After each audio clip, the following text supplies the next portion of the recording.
People ask me all the time, what does it take to be happy? And I always tell them it's really simple. One word, progress. Progress equals happiness. If you keep growing, you're gonna feel alive. And if you keep growing, you're gonna have more to give. And when you're growing and giving is when life is magnificent. It doesn't matter how many statues, Oscars they give you, or Emmys, or how much money you have in the bank. We've all seen people have all those things, and I get the phone call because they're depressed, or somebody commits suicide in that area. So it's really an inner game, and I think that's what's missing for us today. Everybody's focusing on the outside world, and hell, there's a lot of things in the outside world you'll never be able to control. You can influence, but you can't control it. Tony Robbins, welcome to the show, man. Good to see you again, Tom. It's been a while. Dude, so good. It's been way too long. I am really excited to catch back up. I know with COVID, everything just gets crazy. But watching how you've moved, not only through COVID, but starting before that with Money Master the Game, you really inspired me to think, even professionally, to think very differently about how I was trying to help people. And that's really where I want to start. I think we're going to talk about a lot of things today, a lot of them oriented towards the future, but all with this idea of how you've really started looking at what are the most important things that society could be focused on, and then writing these incredible tomes that you're delivering to people that are life-changing. And, you know, I think I told you before that when I read Money Master the Game, of course, at the end, you get into that really emotional bit, and you had me a mess. And I was really blown away by how you're trying to bring these big ideas to people. And now with the new book upcoming, which I have not read, full disclosure, and we couldn't get a copy of it, but it's not out yet. We'll have it in a few days. I'll send you one. Dude, please, because I know some of your stance on regenerative medicine, but walk me through, what was the idea behind going into these big buckets? Is it just that this is what you think humanity needs, or is there something else driving this? Well, no, I've always taught all the areas that I thought matter. I mean, if you look at a person's life, most people major in minor things. Jim Rohn, my teacher, used to say that to me all the time, meaning they know about all kinds of things that don't matter. But there's maybe a half dozen things that matter most. There's your body, there's your emotions, there's your relationships, there's your finances, there's your career or your sense of mission or your business. And then there's the spiritual side of life. And so I've always taught on all those areas. But in 2008, when all hell broke loose the first time, I've worked with Paul Tudor Jones, one of the top 10 financial traders for now 26 years. And so I knew a little bit in this area. Most people don't know. I know the details of. You know a lot, man. Hearing you talk about finance, you are freakishly knowledgeable. I've seen you on stage with people that make a living doing it. And not only do you keep up, in many ways, I think they're listening to you as closely as you're listening to them at this point. How do you learn that stuff that deeply? Well, I go for total immersion. It's like if you learn language a little bit at a time, 2-3 years from now, you don't speak the language. But if I dumped you into Rome and said, you're not leaving for 8 weeks and there's no teacher, you're going to be speaking Italian before you leave there. So I'm a big believer in total immersion, but I also believe in modeling the best on earth. So in Money Master the Game, fortunately, I have access. So it's like, I'm going to interview 50 of the smartest financial people on earth, and everybody who's made it from nothing to multi-billionaire. And they all did it different ways. And I'm good at pattern recognition, and I'm good at pattern utilization. In fact, I would say to your audience, in 2040, which sounds like a long way from now, 18 years ago like that, your mind will be blown. Half the jobs we have today, according to Oxford and a variety of other universities, are going to be gone. They're replaced by robotics, by algorithms. You know the game. And so the bottom line is you need to be good at pattern recognition, and that's what gets somebody strong at anything. I mean, you look at, why is Amazon doing so well? He realized one pattern was valued over anything else: convenience. Right? If you look at Tom Brady, a friend of mine, he's got pattern recognition like nobody else at 43 years old. He's able to do things no one dreamed could be done. He's got more Super Bowl rings than any team. So I said, I want to go to the best people on earth and see, what do they see that none of us see? What's the pattern? Then you got to learn pattern utilization. It's one thing to see it, it's another thing to use it. And then if you're good after a while, you get to pattern creation. It's like if you learn to play the piano, most people play other people's music. And then there's a point you've learned so much that you're able to create. And I think those 3 skills are the most important skills. So I look at the areas that matter most and say, who already has that extraordinary pattern recognition utilization? So I go to Ray Dalio, who's returned more money to investors than anyone alive. he's going to have a different level of understanding than the average person. And because I immerse myself so much, most of these interviews are supposed to be 30 minutes.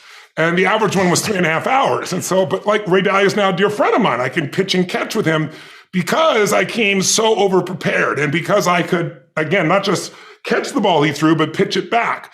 And so to me, that's what I did. I did for Total Immersion. It was a 3.5-year project and then expanded. I wrote, Unshakable after that because I saw what was going to happen in the markets and I wanted people prepared. And that's why I'm doing Life Force right now. Life Force was driven because I've always taught health elements. You and I both are kind of biohackers in our lives. I have to be. My average seminar is 12 or 13 hours a day. I go 4 days minimum. Over the last few years, I've had all these groups that measure Olympic athletes and professional athletes measure me. And to give you an idea, I burn 11,300 calories in one day on stage. No one believed it. I didn't believe it either, but I do. I burn 4,000 before I get on stage. Chess masters burn 4,000 without moving. So that's basically what happens. But I also, to give you an idea, I push my body, lactic acid. If you're running with a friend and you get where you can't speak anymore, you're at a 4 of lactate. I'm at an 18 of lactate and still speaking. They just couldn't believe it. I have 15 pounds more of lean body mass than the average lineman does in the NFL. So the demands, I jump 1,000 times in a day on average, is what they measured. I weigh 282 pounds. So they're explaining to me every time I come down, it's 4 times your body weight. So 1,000 times 1,000 is 1,000,000 pounds of pressure per day. And I've been doing that for 45 years. So if you saw my bone density, they showed it in a graph and they go, these are humans. These are the greatest Olympic athletes. This is something we never measured before. It's 99.999% stronger than anything they've measured of any human. So those demands are huge, but then, I'm still not infallible. So I go snowboarding and I'm chasing a 22-year-old, which the age isn't as much as the skill, a lot more skill than I had. And oh my God, I had an accident. I tore my rotator cuff so bad, 9 pain, wouldn't go away. Went to all the doctors. He needs surgery. What's the recovery time? 4 months to 6 months. I'm like, I have friends who still can't bring their shoulder down. And I've had other ones re-injure it. And so I went and looked around, and what started me really on this is I said, okay, what are my other options? What about stem cells? I met Dr. Bob Harari. He's kind of like one of the founders of stem cells. I know him well. Guy that did those, Bob. He did those original studies where they took old rats and gave them young rats' blood. We've all heard about it now, and vice versa. And the old rats got young and young rats got old, kind of vampire stuff. But as a result, they discovered stem cells and what they could do. And Bob said, Tony, you won't get them here. Go to this place in Panama. You'll get 4-day-old stem cells that are from the cord. They're not obviously fetal cells in any way. I wouldn't do that.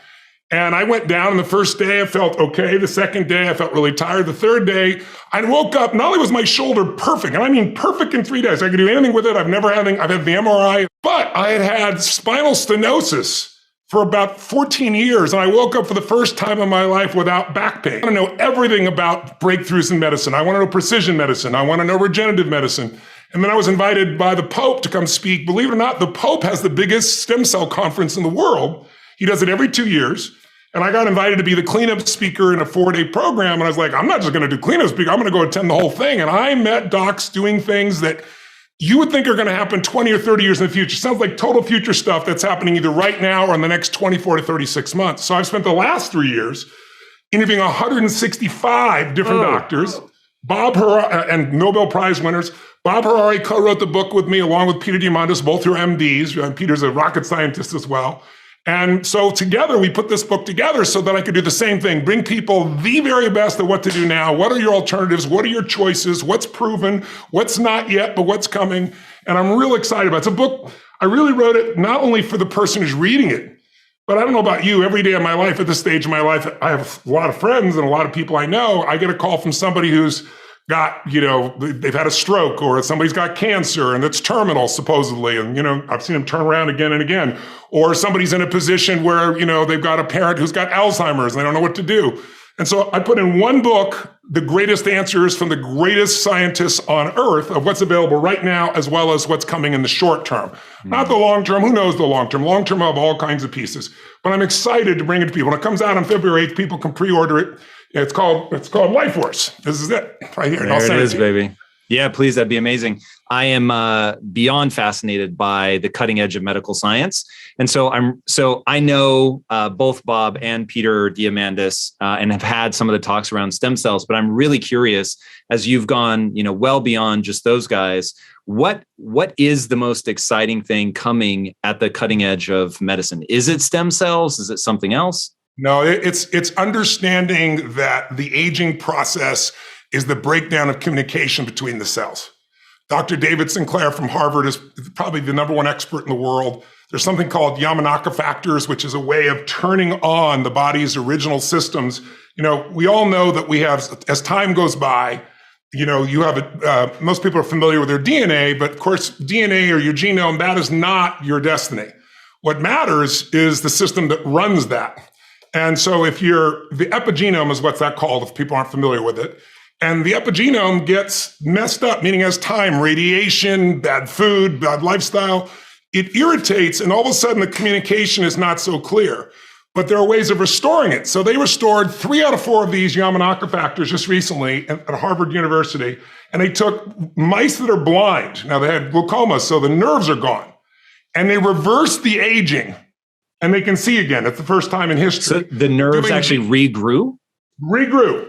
There's gene therapies right now of people that are being able to see again for the very first time. I mean, there's something called the Wnt pathway you may have heard of, WNT pathway. No. I heard about this for the first time 3.5 years ago when I was at the Vatican. This man walks out, and I'm sitting beside Sanjay Gupta, who's a pretty informed guy, really great guy, and Dr. Oz. They're both good friends of mine.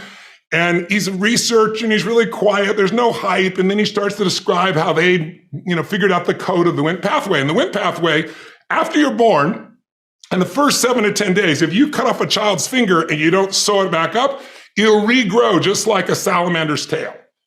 But then after that time, we don't have fetal tissue anymore. Everything else you call you is coming from this Wnt signaling pathway. It tells the stem cells make this many brain stem cells, heart stem cells, etc. And for 30 years, pharmaceutical companies have been trying to figure out the breakthrough. This particular company has figured out breakthroughs. Now they're in I'm sure phase 1 is safety at the FDA, phase 2 is efficacy, and phase 3 is efficacy at scale, and then you get approved. So they're at the end of phase 2, about to begin phase 3. They hope by the end of this year they'll be done. But in the preliminary information, here's one of their treatments: 1 injection, single injection. And if you have osteoarthritis, over the next 10 to 12 months, you regrow all your tendons brand new from stem cells. And it's from a new epigenome. Like when they made Dolly, when they duplicated, cloned the sheep way back when, right? Well, how did this old sheep create a brand new sheep without all those problems? Because the epigenome gets reset. So they figured out how to make that happen through your Wnt pathway. And it has all kinds of impact. There's 8 different cancers that they're working on treatments for. There are things that'll just blow your mind. So I couldn't give you one thing. There's spray on stem cells, like, most people don't know it, but if a fireman or policeman or someone falls into a fire and you burn your face off, we've all seen people who are scarred for life. The standard treatment is to put cadaver skin on there for you to try to keep you alive and make things go. They now have in 7 hospitals in the United States where they can take your stem cells and spray them on your face. And I have them in the book. The pictures will blow your mind. From grotesque to you could barely tell anything happened in a period of 3 weeks. Jesus. I mean, it is mind-boggling. So there are things that can increase your energy. Right now, there is a study being done. You probably are familiar with the fact, as I started to say, that your breakdown happens in the epigenome, but also the energy centers of your body start to get weaker over time. And there are now new discoveries of how to stimulate the body so that that epigenome cleans itself off, like gets rid of the static, makes it clean again. In other words, does repair while simultaneously firing off the furnaces of energy in your body. And one of the studies, there have been a lot of animal studies, obviously, and they don't always translate. So you have to be careful about animal studies. They're intriguing, but we don't know for sure until you do with humans. And in the animal studies, an old rat, which I forget how many months it is, but let's call it a 60-year-old rat would be the equivalent for a human. It can run like a quarter of a kilometer on one of those tracks. A young rat can run a full kilometer. The ones that they test here that are older can run 3 to 4 kilometers once they've had this for literally 20 days. But what's really cool is it wasn't supposed to be released, but it's in the book. There's a group from the Special Forces that was done in Boston. They just finished the first study, a year long, and they're seeing similar results with human beings. So we'll know more, but they're not going for this as a nutraceutical. This is going for actually a drug. It should be easier as a nutraceutical, but most of those nutraceuticals don't last. They don't hold up. This one they believe will. So for energy, for vitality, for your mind, I mean, it's more than you can imagine. It's 700 pages. That give you an idea. Like you said, I write tomes. These are getting longer and longer here, Tony, which is amazing, by the way. And the way that you're approaching it, going after the experts, and also that this is stuff that you're already immersed in, the fact that you're taking your own injury and turning that into something. And a few years ago, and maybe I was worrying for nothing, but I was worried about your voice. And yes, it seems like you've made progress there. What are you doing yourself with all of this stuff? Are you doing regular stem cell treatments? Are they general, or do you get like injections specifically into the shoulder, into the vocal cords? Like, how does this work? No, my shoulder is perfect. I don't have to do anything new as far as that's concerned. But I do stem cell treatments. I'm testing things out all the time. There's a new form of them called V cells, and it's very small embryonic-like stem cells. They're a discovery that only came out about 13 years ago. Is this an IV drip? Like, how are we getting them in the system? Yes, this would be an IV drip in this case. They can also do injections along the edge of your spine or something of that nature. But what I'm interested in this one is, you probably know some of the tests now, like True Age, that can say, okay, chronologically, I'm 61 years old, but biologically, I'm only 51, right? And Dr. Sinclair's example, he's 53, but his biology is 33. Yeah, he looks young as hell. It's crazy. He really does. And his dad, who's in his 80s, who was falling apart now, goes jogging and running and everything else. So he gives it to his dog. So I'm tied to the hip, just like I did on the financial side to these guys I learned from, so that I'm on the cutting edge and I'm utilizing those tools wherever I can. But, I have to keep this body in unbelievable shape because of the demands that I make. And when we went through the COVID thing, where all of a sudden overnight, imagine when what you do for a living is 15 to 30,000 people in a stadium, and suddenly everywhere on earth they go, you can have 10 people or 5 or none. I mean, literally overnight, they canceled everything. And so it's like, people need me. How am I going to help them? And I went to watch somebody do a little webinar with like 252-inch screens. I was like, I'll kill myself first. I mean, you've been in my events. It's got to be an experience. It's got to take you. It's got to have the rock and roll emotion and feeling. And so I sat down with my buddies and my team, and I put out a tape recorder, and I said, here's what I'm going to do. But first I said, we're going to Vegas. They'll never shut down Vegas. Of course they did. Then I went, okay, I'll do this in 1,500 movie theaters with 10 people each around the country by satellite. And they shut down the movie theaters. So I finally was like, okay, I got to reach people in their homes, but make it as dynamic as if they were there in person. So I was like, okay, I'm going to find a building with 40-foot high ceilings. I'm going to do 20-foot high LED screens, 0.67, highest resolution in the world, 50 feet wide, 180 degrees around me. I'm going to call Eric Dion at Zoom and say, I need to upgrade what you're doing with Zoom so I can interact with people on a larger scale, not just 1,000 or 5,000, but 100,000. I want to build a software so that people can shake it and it sends a signal. So the clapping's authentic. It gets louder as people do it, or whatever the case may be. And did the whole thing, brought 7 companies together and said, we got to build this. And they said, this is a big project. Maybe in 9 months. I said, no, you got 9 weeks. Went through, got rid of a lot of the people, and we pulled it off. And so I've seen more people this year and last year in these events because I have people from 195 countries, every country in the world, participating, and every time zone too. If you can imagine, I'm starting at 10 a.m. in Florida and it's midnight in Australia, right? And these people are going from midnight till 1 in the afternoon the next day, 4 or 5 days in a row, and staying completely engaged and saying they have the time of their life. So we kind of cracked the code. Now I do both. I did a hybrid event the other day, Date with Destiny. I lifted the front wall. That's why I picked a building with 40-foot high ceilings. I could see people in 97 countries, and right in front of me, I had another 1,000 people. So we're reinventing what does it take so we can help people where they live. Yeah, I want to zoom in on the moment where they say maybe in 9 months, but even that is probably going to be tough. And you're like, no, we have to go to 9 weeks.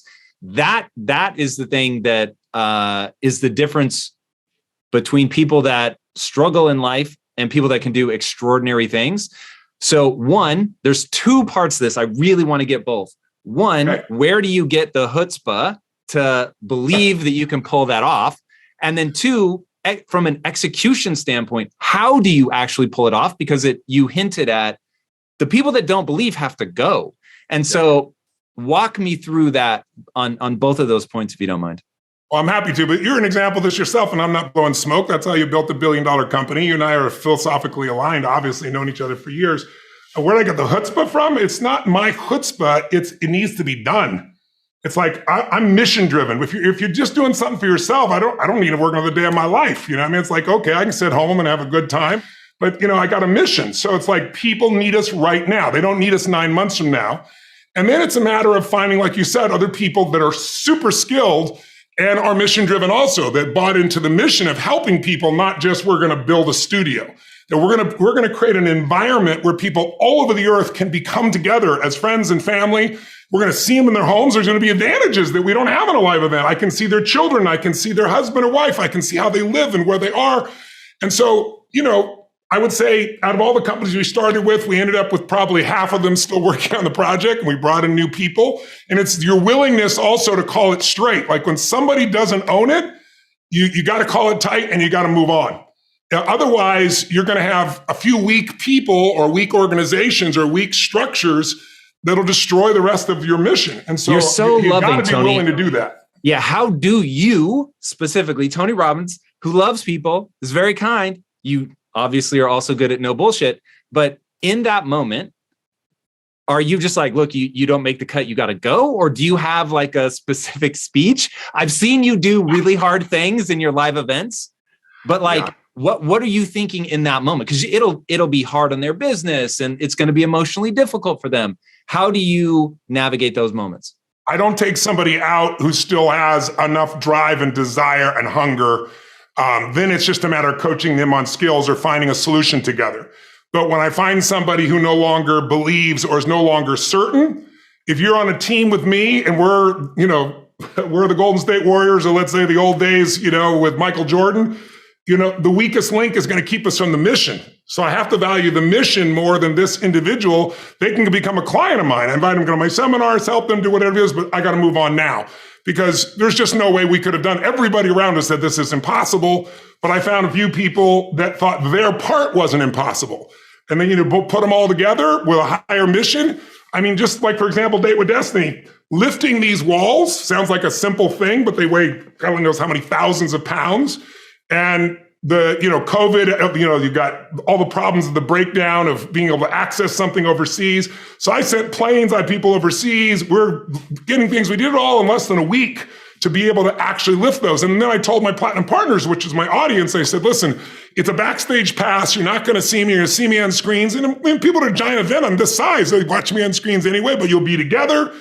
And then we surprised them, and it was like the music came up to a THX type sound, lifted up, and they were just out of their mind, So it's also about creating experiences, creating moments for people that they won't forget. That's incredible.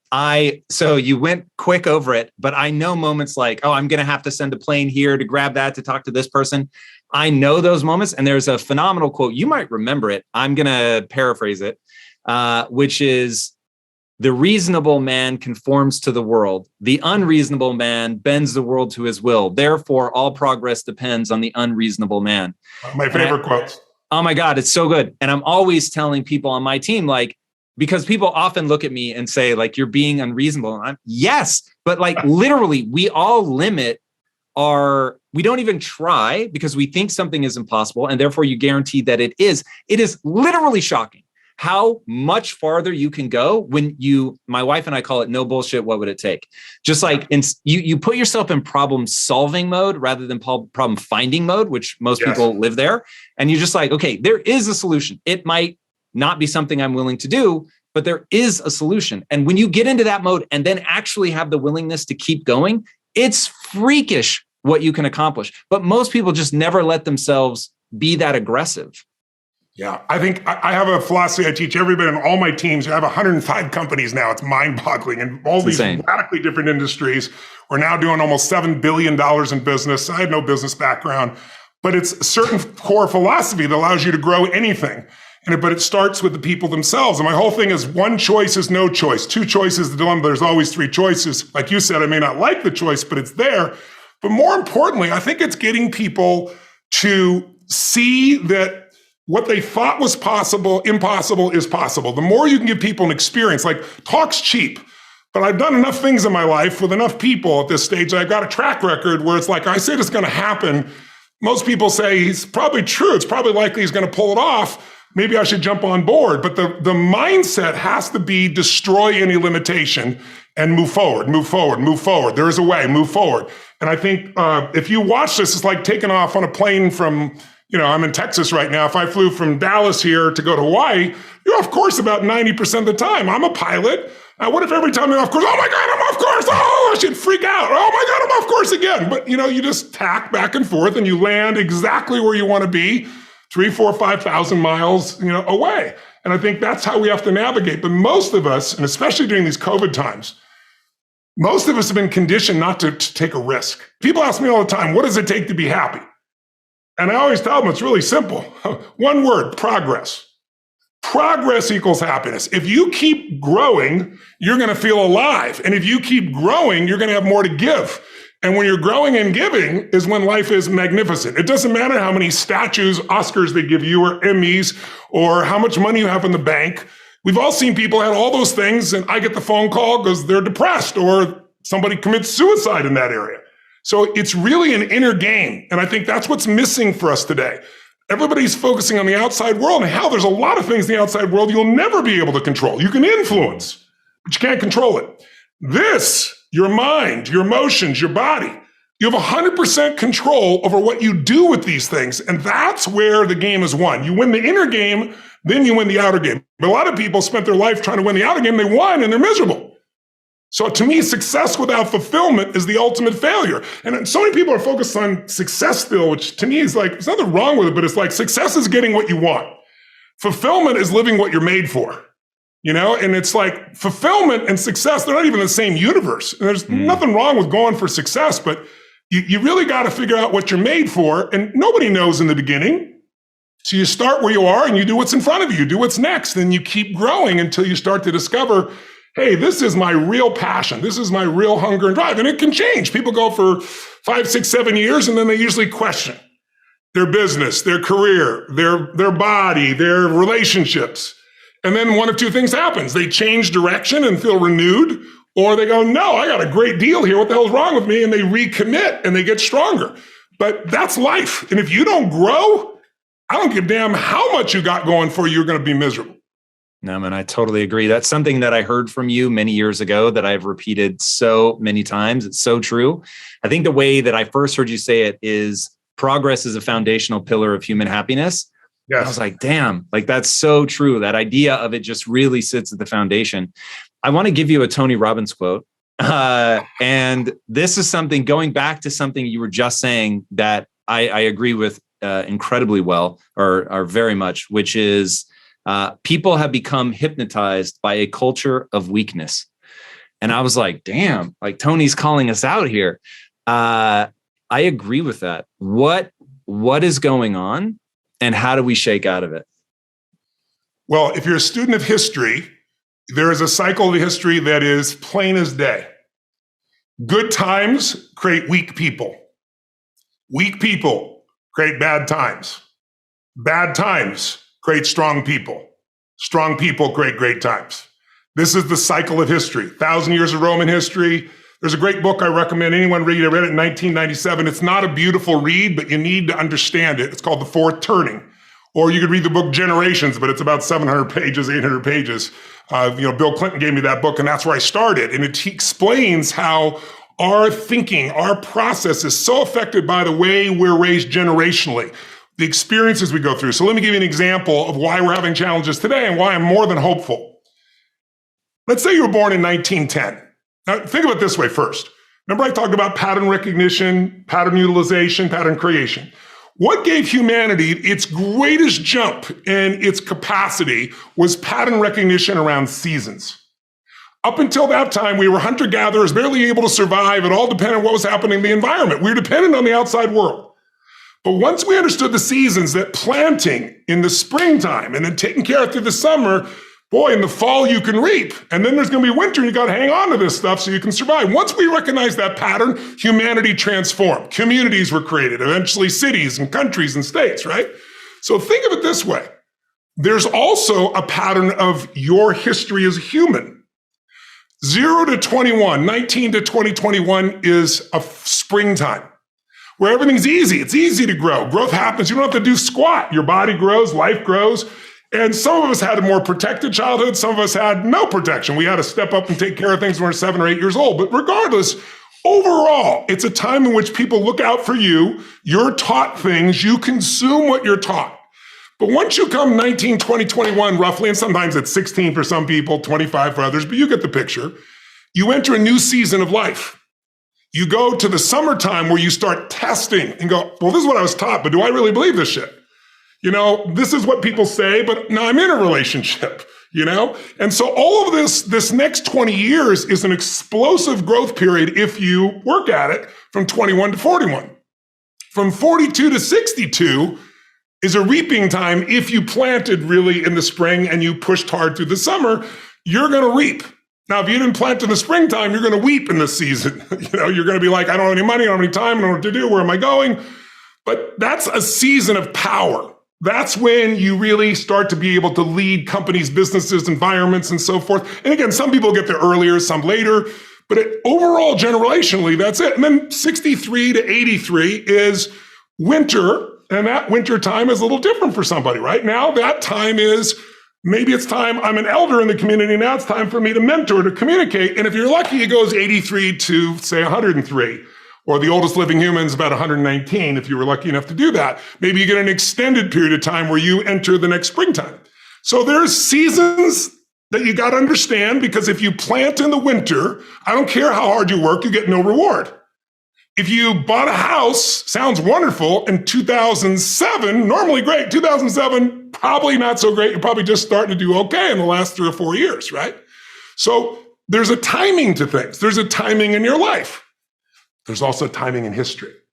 So imagine you're born in 1910. When would you come of age? 19 years old, 1929. What did you grow up with? World War I ended during that time. The whole world celebrated, and the roaring 20s began, and you're in your teens, cars, radios, parties. You can't wait to turn 19, 20, 21, right? And what happens? For that generation, right at that stage of life, the whole game, the wolves pull out from it, and people are jumping out of buildings. The economy goes to the floor. We got the Dust Bowl.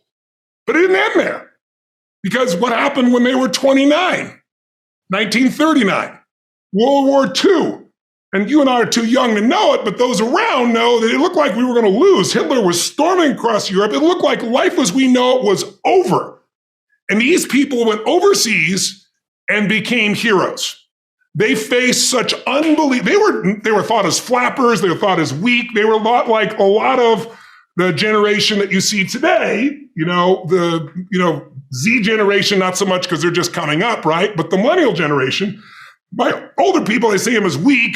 They're snowflakes, they're this and they're that, but they have technology, they have insights. And when the outside world is demanding enough, not yet, because they're still fearful, they will grow.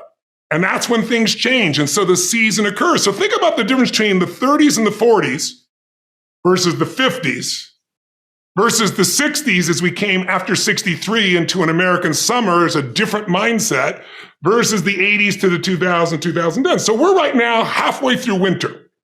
We're in another winter. It starts financially. Now it's gone to health, but we're far from it.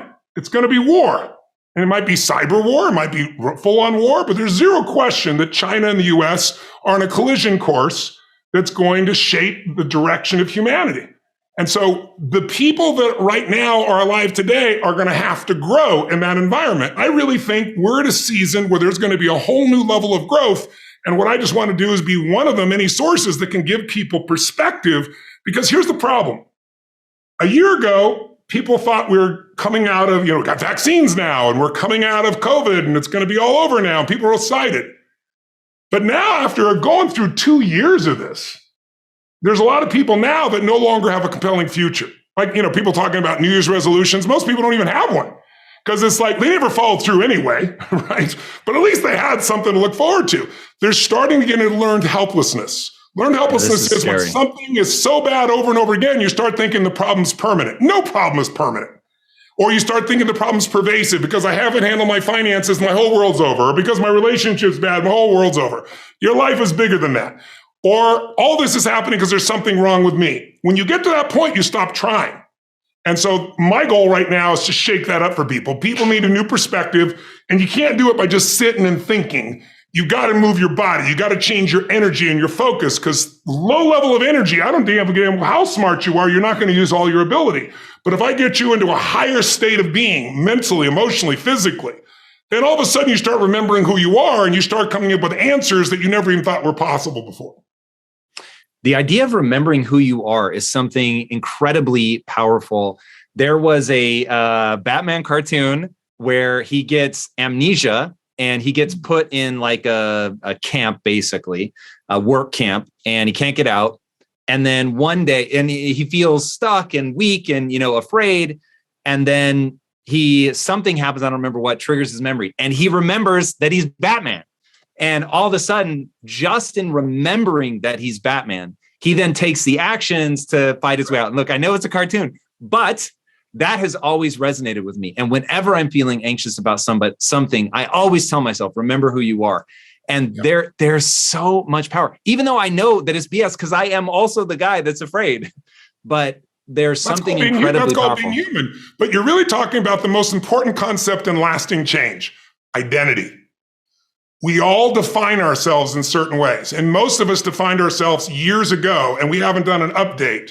And now you're in an environment where you're constantly told how bad it is, how terrible it is. So that stimulates the old part of the human brain, the fight or flight mechanism, the part of your brain that's always looking for what's wrong so you can hide from it, or you can fight it, or you can freeze and hope it doesn't notice, or you can run from it. And so that part of our brain is never going to make you happy. It's an important part. There's no saber-toothed tiger for us to run from anymore or fight, right? Not for most people. But now we get that about, what are people saying about me online? or do I have enough money in a country that, even if you have very little money in America, even if you're in quote unquote a poor environment, I provide 100 million meals a year. I'm almost to 1 billion meals now. I'm at 825 million meals, to give you an idea, in the last 7 years. So I'm into helping everyone I possibly can, but you got to help them here and here too. So I use the food as the excuse to get into here and here and start showing people what's possible. And I think we're in a place right now where a lot of people are in this learned helplessness, and they don't realize, if as an identity, if identity is how you've identified yourself, and you see yourself as a procrastinator. Why? Because you procrastinate so many times and disappointed. You don't want to be disappointed. So now you're a procrastinator. You're no longer disappointed. You feel certain. You'll never have your goals, but you feel certain. That's what most people do in their life. But if you set, let's say, a thermostat in this room at 78 degrees and the temperature drops far enough, something's going to happen, because the computer's going to go, hey, you're at 78 degrees. What are you doing here at 68? And the heaters kick on, and suddenly you get this drive. I'm sure your listeners or viewers have had this experience many times in their life, where finally it's not another day, I'm changing this relationship, I'm losing this weight, I'm going to finally do something. And then you push. Now, some people push, and they go beyond their comfort zone, beyond what they expect, not their goals. It's what they're used to. It's their comfort zone. And let's say that 68 degrees is what they're used to financially. It's not what they want, or their relationship, or spiritually, or physically. And they grow to 88, 98, 99 degrees. Suddenly the brain goes, hey, what are you doing here? You're not a 99 degreer. And then all of a sudden the heaters stop and you lose your drive. And if that's not the air conditioners kick on and you start to sabotage, and you go, what happened to my life? So identity is the number one thing I work to change with people, to expand it, not to get rid of it, but expand your own sense of who you really are and what you're capable of. And people think they're going to get identity by, people say to me, I have no self-esteem. I hate that word. So overused and abused. I don't have any self-esteem because when I was growing up, my parents said these terrible things and those terrible things. And I said, isn't it convenient you only remembered those things? They said a million things, but suddenly you've honed in on those. But let's get real. Someone can tell you your whole life you're a piece of crap, but you can say, screw you, read between the lines and make your life work. Someone tell you your whole life you're beautiful, you're intelligent, you're the smartest person in the world, and you don't believe it. Because self-esteem doesn't come from what people say about you. Self-esteem is earned within yourself. It's esteem for yourself, which only comes by doing things that are incredibly difficult. And then your brain goes, this is who I am. The reason I've done firewalks for years, I used to do skydiving, but it's hard to get 30,000 people in the middle of the air above New York in the middle of the night. But the reason I did these metaphors was because when someone does something they once thought was difficult or impossible, And you get the other side, and the brain goes, if I can get myself to do this, what else can I get myself to do? It changes their identity. When your identity expands, your whole world expands. Dude, fire walking at your event was crazy. It was really cool because I had always said to my wife, I would walk across fire for you. And so at the event, it is like you are trying to fuck with people. You are like, you spend hours warning about like how wrong it could go. You have to be so careful. And so I was like, okay, wait, is he trying to freak me out? So this is like a bigger deal. And then as you're walking up to it, you feel the heat and you're like, oh shit, like these are actually hot. And people start peeling out of line, right? They just can't bring themselves to do it. And I'm like, look, I may end up with charred stumps for feet, but I told my wife I would walk across fire for her. I'm walking across this fucking fire. It was really meaningful. Like as one of those things, and and I get it, and you guys try to make it as safe as possible, but it really meant something to me to say, like, I told her I would do this. I'm doing this. And then you do it. It was dope. You see people who go there go, I'm not going to do this no matter what. I'm just coming for the seminar. And other people think I'm going to do this, and they get out there and freak out. Like you said, they peel off. But you were there by the end. About 99% of people do it. We don't force anybody or push them to do it. But you go through so many changes in here. It's like, that's what we need today. We need to re-engineer ourselves. If you've ever seen one of these Baja races, 1,000 miles in the desert, or, there's a million different races that if you took a normal car, you'd be out of it and probably die in the first day or so. But what they've done is re-engineer the shock absorbers, the size of the tires, the engine system. And we need to re-engineer ourselves for winter. We need to re-engineer ourselves so that we can thrive, not just survive during this time. And that's what I'm seeing people do in their life and their businesses. I mean, it's been really, I know it sounds crazy, but it's been one of the more beautiful times. I hate the fear that's been generated in so many people unduly. I mean, this CDC themselves, I wrote this in my book. There's a section in my health book, and I quote directly from the CDC. What's the number one risk factor other than age? 80% of people die of COVID, 79.8% are overweight and obese, extremely overweight, something you can easily do something about, nobody talks about. And number two is fear, because the anxiety makes people change their breath. They can't fully oxygenate. So it's like there's a lot within our control if we just wake up. But the beautiful part of COVID is a lot of people waking up to what's possible, seeing where it is, seeing how they could change their entire business. Because when things happen, and they're going to be unjust things, it doesn't matter the color of your skin, it doesn't matter your age, it doesn't matter what country you're from. Injustice is everywhere. It's going to happen to all of us at various times, right? Or it may not just injustice, just like, wow, you got cancer. I mean, it's like, what do I do to deserve this? It isn't like that. It's not something you earn by brownie points. It's like, okay, what am I going to do with what life has brought me? And my greatest growth that's helped me help so many other people is because, someone tells me I got a tumor in my brain and I'm going to die. And I'm like, I don't accept that, right? I got a torn rotator cuff and there's, you're going to have to go through 6 months of rehab. I'm not going to accept that. There's got to be another way, And so, and the things you can't control, you learn how to accept and learn from, And so I think COVID has offered that opportunity. I'm reaching more people because of it. I'm touching more lives. I'm having an impact. My wife and I have tried to have a child for quite many years. I have 5 grandkids and I have 4 kids, now 5, but I have a 9-month-old now. I have a 48-year-old daughter and a 9-month-old daughter, to give you an idea. That's incredible, man. So that's the gift of COVID, because I was home. We can say, let's give it another shot. There you go. I want to hit you with another Tony Robbins quote. And this one, I think, sums up what you're saying here. You cannot fear change and do everything the way it's always been done. And so fear you talk a lot about, but man, I have people in my life that are older than me, and many of them, they are calcifying as they get older. And I watch what really served them well in their 20s and 30s. And I may have discussed this with you before, but I'm haunted by a quote that genius is a young man's game. And as a late bloomer, that never sat well with me. But when you look at people that win Nobel Prizes, it's almost always for work that they do in their early 30s. They get awarded in their 60s, but they did the work in their 30s. And seeing how you're going after like cutting edge stuff. I know one of the companies, I think you sold it to Apple, in the AR, VR space, if I remember correctly. I've heard you talking about Bitcoin for years now. I know you know about NFTs. Like, it's, how are you so able to embrace change, and how the hell do you stay this enthusiastic in a world that changes this fast as you get older? Why are you not? Like, so many people are crippled by that. They just want things to stay the same. I think as early on, I realized, one of the things you have to understand about life is everything changes and everything ends. And that kind of sounds heavy on the front end, but it's a truth. If everything changes and everything ends, number one, it should make you appreciate what you have right now. And then my view is what's next is always better. If I make it so, it's my job to make it so. And so I think, for me, I look at it and say, when you said genius is a young man's game, I think that's total bullshit. I think passion is the genesis of genius. If you've got enough passion, you're going to find answers nobody else does. But most people run out of fuel, meaning they get tired, they get exhausted, they get burnt out, they get, the law of familiarity. They're around something so much, they take it a little bit for granted.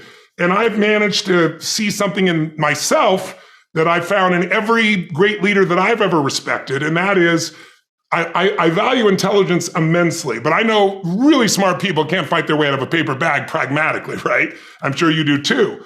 What I see as the one common denominator of people that are successful over a lifetime is the sustained hunger. Hunger is the number one factor. When I see somebody, I don't care what age they are, I don't care what their background is, if they're hungry to improve, to change, to make something happen.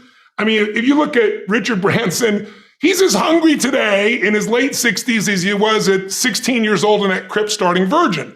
You look at my buddy Mark Benioff, he's I think in his early 50s right now. Mark is more hungry today than when I knew him 12, 14, 15 years ago when he was first coming up with the idea of, he went to one of my seminars over and over again, the UPW, you know which one. And he went there like 4 or 5 times and he was sitting in the front row. He's a tall guy, introduced himself and said, "You've convinced me. I'm going to leave this company I work for as an employee here, and I'm going to go start this new company called Salesforce.com. Wow. And he says, "Tony, we're going to do $100 million in business. We're going to change business." Now he's doing whatever, 30 billion right now. But it's because he hasn't lost the hunger. And I think the law of familiarity is what destroys a relationship. You get around somebody enough, you love them, but you don't have the same passion, same aliveness. And I'm just not willing to settle for a life without passion and aliveness. That's just like, there's so much to learn, there's so much to grow, there's so much to give, and I'm wired to grow and give. And I think anybody gets wired to grow and give is going to have a really fulfilling life. It doesn't matter what you choose to do, you're going to be alive because you're going to make progress. And because you made progress, you have something to give. And we all, some people think they just want to get, but you get, and it's pretty damn boring, and it doesn't really expand your sense of identity of who you are.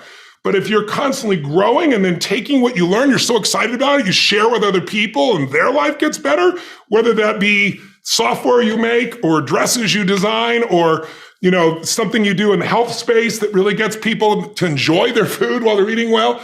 If you have those passions and you keep growing, there's no limit. It doesn't matter what happens in the short term with a pandemic or with a drop in the economy or whatever the case may be. These are all temporary when you realize life is lived in decades, not in days. So one thing that I find really powerful about what you teach is the need for massive action. You have this upcoming breakthrough challenge that you're doing for free. Yes. What is it? How are you leveraging that to help people concretize the stuff in their lives? I'll tell you where it started. It started in 2020 because about 6 months through the year, I hadn't figured out how to reach people yet and do what I was going to do. And there were just so many depressed people. We've seen the numbers now of the people that have been suicidal, the people that have the highest level of drug overdoses in history happened this last year. All this stuff we thought we're going to help ourselves with COVID, with these shutdowns, but we destroyed human beings' experience of life by making them isolated and separated and alone. And so what can I do to help people? And so I was like, all right, I got to do a seminar for people. I'm going to do 2-3 hours of one day and just give people the best I can to give them a jolt and wake them up. And then I was like, everything I do is immersion. 2-3 hours is great, but I'm going to do 5 days and I'm going to hit every part of it. First, I'm going to get their energy up because without that, nothing else is going to happen. What are we going to do with them physically so they have the energy to do these things? Otherwise it's just information in, information out. I should do it. But when the energy's there, you're ready to rock and roll. And then what do I do with them to make the changes in their emotions? Because that's where all the power is. Emotions cause wars. They cause peace. They get you laid. They make you get married or have children. They're everything. But if we don't know how to run them and they run us, we're in trouble. And it's like, okay, what can I do for them financially? What can I do in their career or their business? And so I did this 5-day event. I offered it for free. And I couldn't believe it. We had 428,000 people that joined us, the biggest event of my life. So then last year, COVID was still going on. I was like, okay, we're going to do one more.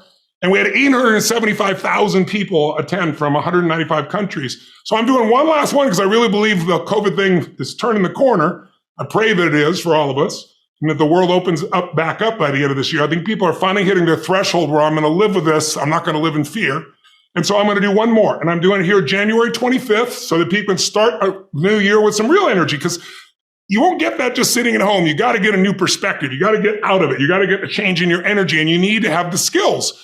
So it's supposed to go 90 minutes each day from 2 p.m. on the 25th to the 29th, 2 p.m. Eastern, 11 a.m. Pacific, but people are coming from all over the world. But it usually goes, I should warn people, 2 hours to 3 hours, because I just want to give as much as I can, and people just are blown away by it. I'll give you one example. It's really a fun one. I could give you 10. Maybe 100, but 10 off the top of my head. But one in particular that I really love, because I just saw this guy the other day. A guy named Matt Intisney is his name. This guy was in a car accident. He was in bed for 7 years. Oh. On oxygen, gained 700 pounds. I was told he would never be able to get off oxygen again, never get out of bed. Because the seminar was there on a laptop and it was free. And he didn't have to go anywhere. He's in his bed. Now, this guy couldn't even get out of bed to go to the bathroom. So everything is wired up to him, been this way for 7 years. In just the first 2 days, he got so shifted and desired that he started doing these simple exercises. We showed a few people things they can do, but he did something he could do in his bed. Within, I think it was 5 weeks, he got off the oxygen.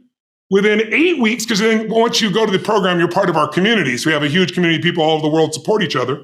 And so he got out of bed, made it to the bathroom for the first time in 7 years, walked for the first time in 7 years, then drove a car for the first time in 7 years. Wow. Well, he's lost 258 pounds. I said to him back then, I was like, look, you've lost already, I think it was that time, 100 pounds or something like that. I said, you lose another 50 or 100 pounds, you're going to be able to be mobile. You're going to be able to get in that car. You're going to be able to do things. And I said, I'll fly you to Palm Beach for my first live in-person event, UPW, and you'll be my guest. Well, he called me up and says, can I bring my girlfriend? Because he's now engaged. It's just unbelievable. So he came to the event, he walked the fire and everything else. And it all started because, he never would ever go to an event in a million years. He couldn't get out of bed. And now look at his life. And now he's inspiring all these other people around him, right? So it all started with him coming to the challenge. And and by the way, it's free. It's not partially free. It's totally free. and you don't have to go anywhere. So you really don't have any excuse other than you're not interested in your own life or making it better in 2022. So you don't want to miss this one. So all you got to do is go to breakthrough2022.com, breakthrough22.com, enroll yourself. And you might think of like, who's a friend or a family member I want to go through this experience with? And you're welcome to do that as well. That's incredible, man. I want to know about this hat. I've seen you wear it now, or at least that logo. Is it just about luck, or is there something else? No. Each of them have a different little piece on them, but what's underneath most of them, this one doesn't have it underneath it. It says, be a blessing, and then it says blessed. Because that's my philosophy. It's like every day, I used to have these giant mission statement, change the earth, change the world, all this shit. It's just like, what I want to do? I just want to help. So every day my prayer in the morning is, use me, Lord. And then whenever I meet people, I just try to be helpful. And it's like, sometimes you're helpful because you can give them a tool or strategy and turn things around. And sometimes you're helpful just because you can listen and care. And sometimes you're helpful because you've got an insight they need. So to me, it's the philosophy of life of be a blessing and you'll be blessed. That's what it's about. And I use the shamrock because it's not religious. It's like, you get really lucky when you're busy doing everything you can to help other people. I love it, man. It's really incredible. Dude, thank you for being such a leader in moving people into the future. You've, over 40 some years have been helping people shift state and think about their mind. And you've had such an indelible impact on my life. I'll never be able to state fully how much you impacted me at the darkest period of my life. So certainly eternally grateful. But again, the way you've started biting into these huge, important topics is just incredible. And to see the passion that you're approaching them with, I'm very curious to have some conversations with you about technology and where things are going in the future. Tony, I'm really blown away by you're such an adept learner. I think everybody understands you're an extraordinary communicator, but you're freakishly good at learning. And I don't hear you ever reference this, so I'll say it. You are very intelligent.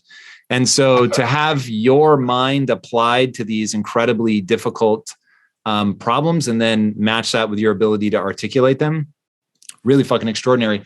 And yeah, I'm super grateful. Where would you most? I wanted to say one. I appreciate your compliments very much. I want to say one thing. It really comes down to anyone can learn anything if it's important enough to you.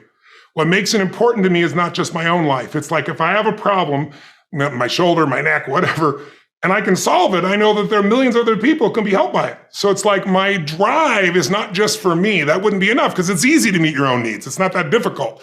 But if you can find something that you care about more than yourself, your daughter, your son, your family, your business, your mission, your community, whatever it is, that's really the secret to energy and vitality and strength and really learning. And I think the other thing is complexity is the enemy of execution. One of the things I want to do with people during this challenge is take things that seem so complex and make them so simple so you do it. If you have a business and you got this huge, complex plan, you hired a giant consulting firm, they put it all together, it never gets implemented. You know it. You've been in your companies. Why? Because they make it so complex and it's somebody else's plan.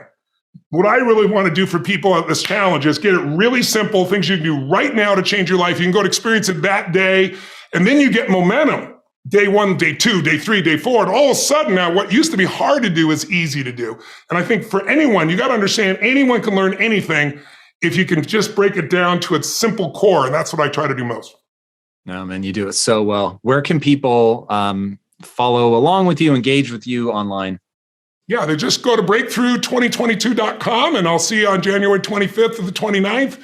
And then, of course, TonyRobbins.com as well. I love it, brother. Thank you so much for this chat. Brother. And I'll send you the book. I'll be excited to hear what you think of it. I know you'll be excited. I am very eager to read that for sure. So yeah, thank you very much. And thank you for joining. And everybody, for the love of God, read everything that this man has ever written. You could literally just blindfold yourself and pick any YouTube video that he's in. It will blow your mind. This man has changed my life more than virtually anybody. And I am confident that if you take action, he will have the same impact on you. And speaking of things that will have a grand impact, if you haven't already, be sure to subscribe. And until next time, my friends, be legendary. Take care. Peace.